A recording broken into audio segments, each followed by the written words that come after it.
ዛሬ ኦሮሚያ ክልል ምስራቅ ሸዋ ዞን ነው የምንገኝ። ያየናቸው ነገሮች በጣም አስገራሚ ናቸው። ስንዴ ያው እየታጨደ እንደገና ደግሞ ለበጋ ስንዴ እየተዘጋጀ ያለበትን ሁኔታ አይተናል።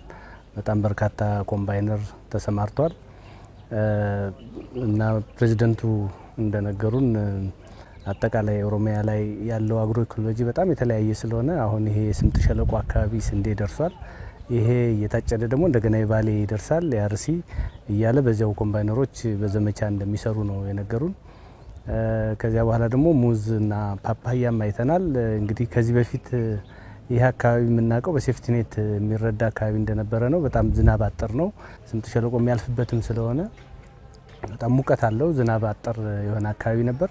ነገር ግን የከርሰ ምድር ውሃ አለ፣ አዋሽ የሚያልፍበት አለ። እነዚህን በመጠቀም ነው እነዚህ ልማቶች እየተሰሩ ያሉት እና ምን ያህል ከተረጅነት ወደ አምራችነት አርሶ አደራችን እየተቀየረ እንደሆነ ክቡር ጠቅላይ ሚኒስትር ትናንት በፓርላማ የተናገሩት ነገር ኢትዮጵያ ታላቅ ሀገር ናት፣ ብዙ ነገር የተሰጣት ሀገር ናት።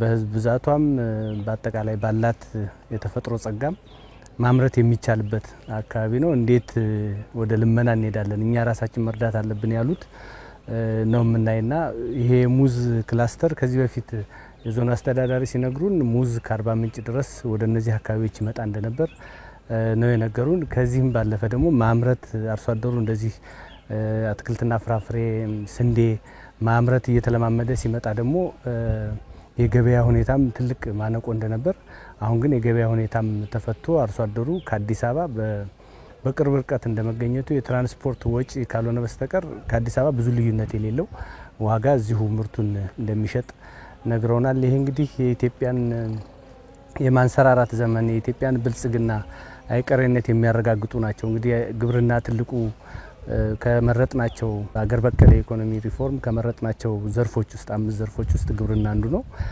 በግብርና የምንሰራው ስራ ደግሞ ለአምራች ኢንዱስትሪው ትልቅ ግብዓት የሚሆንበት ነው እና ይሄንን እያጠናከርን ስንሄድ ከተረጅነት የመውጣት እድላችን በቅርብ ጊዜ እንደሚረጋገጥ የሚያሳይ ነውና በጣም ትልቅ ነገር ነው ያየን። አግሮ ኢኮሎጂውም ተቀይሯል፣ ነፋሻማ ነው። ከዚህ በፊት በጣም ሙቀት የነበረበት አካባቢ ነው እና በጣም ደስ የሚል ነገር ነው ያየን።